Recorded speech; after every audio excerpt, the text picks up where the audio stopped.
Mesdames, Mesdemoiselles et Messieurs, bienvenue dans ce nouveau bulletin d'information. Nous allons découvrir ensemble les principaux titres qui composent notre actualité aujourd'hui. Nous nous intéresserons à la visite du général de corps d'armée Ahmed Gaïd Salah à Doha. À l'international, nous irons au Caire avec des attentats à la bombe ce jeudi matin avant d'aller en France où le parlementaire PS qui s'est rendu à Damas affirme qu'il avait mis au courant des membres du gouvernement. Le général de corps d'armée Ahmed Gaïd Salah, vice-ministre de la Défense nationale, a été accueilli ce jeudi par le ministre d'État aux affaires de la Défense qatari, le général-major Hamed Ben Ali Al-Attiyah, à l'aéroport de Doha. Le vice-ministre de la Défense nationale Ahmed Gaïd Salah s'est entretenu avec le ministre d'État aux affaires de la Défense qatari sur le sujet des relations de coopération et sur les voies et moyens à employer pour les consolider.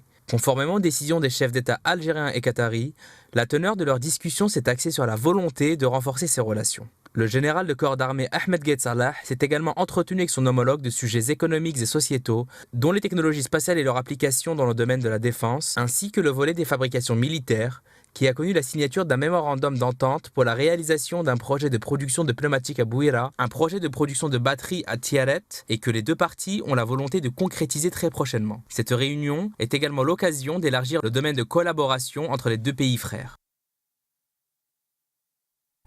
Côté économie, le ministre de l'Industrie et des Mines, Abdeslam Bouchouareb, a annoncé dans une interview à la radio Chaîne 3 l'entrée en vigueur de la phase opérationnelle de la nouvelle politique économique et industrielle qui marquera la fin du tutorat de l'État sur les entreprises publiques.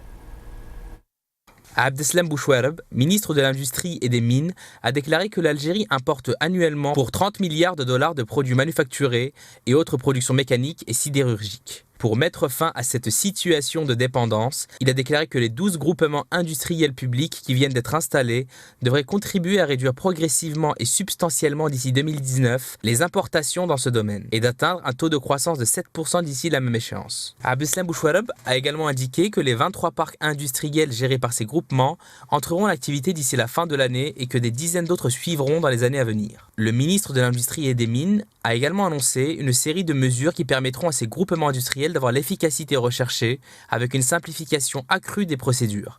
Par exemple, le dédouanement d'un produit pourra s'obtenir en 8 jours et l'obtention d'un permis de construire en 15 jours. L'Algérie occupe la 25e place mondiale en termes de réserve d'or, avec 173,6 tonnes selon le dernier rapport du Conseil mondial de l'or.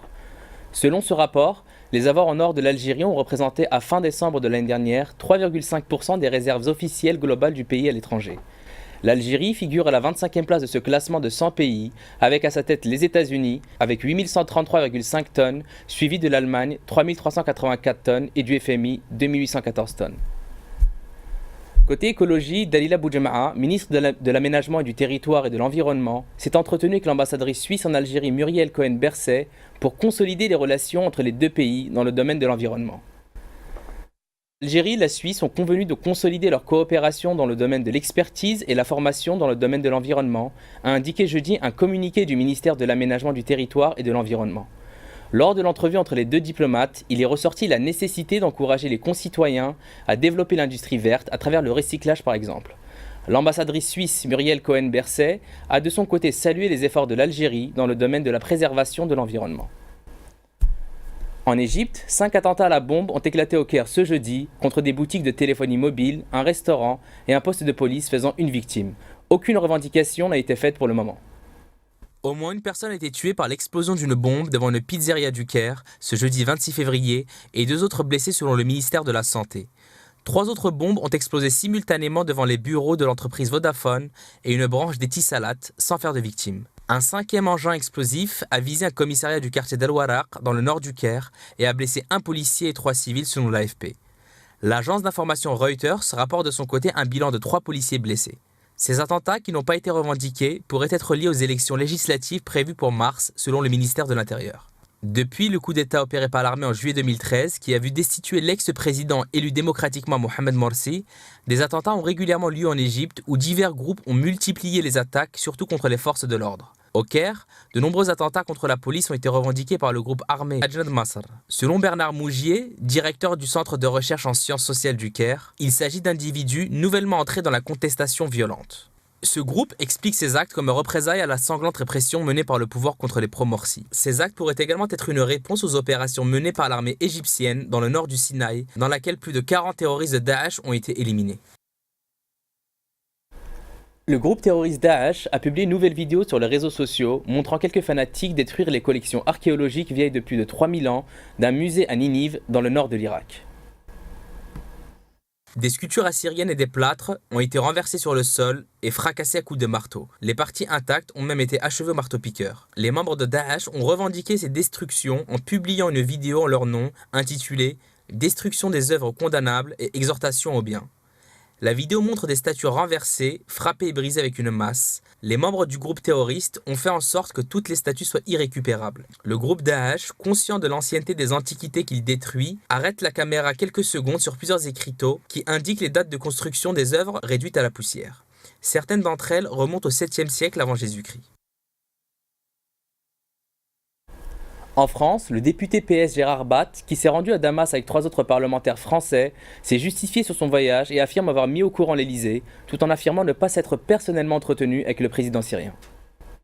Le député PS a expliqué jeudi qu'il avait prévenu des conseillers diplomatiques du Quai d'Orsay et de l'Élysée qu'il se rendait en Syrie et qu'il ne rencontrerait pas le président syrien. Il déclare « Je n'ai pas rencontré Bachar al-Assad, j'en avais pris l'engagement quand j'ai vu des conseillers du Quai d'Orsay, de l'Élysée et du ministère de l'Intérieur. » Interrogé par téléphone alors qu'il revenait de ce déplacement en Syrie, il a précisé que ses conseillers tant au Quai d'Orsay qu'à l'Élysée lui avaient déconseillé cette visite et encore plus une rencontre avec Bachar el-Assad. Il avait alors expliqué que c'était une visite privée avec des humanitaires. Il est donc resté à l'hôtel quand ses 3 compagnons de voyage s'en sont allés se réunir avec le président syrien. J'ai un certain nombre d'éléments à présenter au gouvernement et aux représentants du gouvernement que je leur réserve, a aussi déclaré Gérard Batt en ajoutant « Je soutiens le gouvernement de Manuel Valls ». Jean-Christophe Cambadélis, premier secrétaire du Parti socialiste, avait déclaré qu'il prendrait des sanctions contre Gérard Batt qui s'est rendu en Syrie. Interrogé sur le fait de savoir s'il regrettait ce déplacement qui a créé une grande polémique, le député PS a répondu « Dans la vie, il ne faut pas regretter. Ce n'était pas un secret, une douzaine de députés socialistes étaient intéressés par ce déplacement. » François Hollande et Manuel Valls ont condamné ce voyage ce jeudi, qualifiant respectivement Bachar al-Assad de dictateur et de boucher. On en arrive maintenant à la fin de ce journal. Merci de nous avoir suivis dans cette nouvelle édition et à très bientôt sur les antennes de Media News.